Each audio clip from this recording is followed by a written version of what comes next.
God's World News has been providing current events coverage that helps students live out the gospel. Our print and digital formats make it easy for kids to learn through news stories that are both factual and biblically sound. Good morning. It's Friday, April 8th. You've spent another week with Top Story, and we're glad you did. We'd also love for you to check out the full World Watch show with more news and features like another Taliban ban. But this is one we're happy to see, cracking down on poppies. Find out why.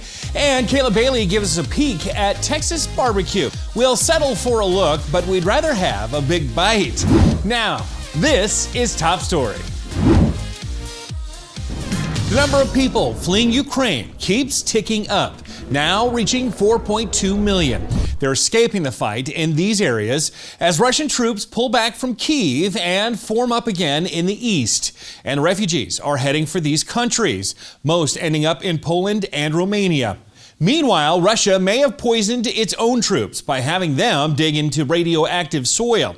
Early in the invasion, Russian forces occupied Chernobyl, the site of the 1986 nuclear disaster.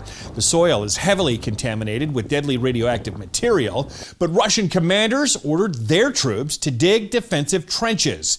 They drove heavy military equipment through toxic areas, kicking up clouds of radioactive dust. These troops do not know what they're doing and behaving recklessly. Of course, there's a huge danger for severe accidents that could affect the region, and it would be a disaster. Russian troops at the site didn't even know about the nuclear explosion that happened on the Soviet Union's watch. The soldiers had radiation detection equipment, but it dated back to the 1950s and didn't even work. On the diplomatic stage, Western leaders must be scraping the bottom of the sanctions barrel because they're coming up with some unusual options. The EU is targeting Putin's daughters with sanctions because officials believe he hides some of his luxury assets with family members. Finland impounded crates of art worth $46 million instead of returning them to Russia. And the ongoing super yacht hunt, Spain seized a $99 million yacht owned by a Russian oligarch. And Russian runners are being banned from the upcoming Boston Marathon.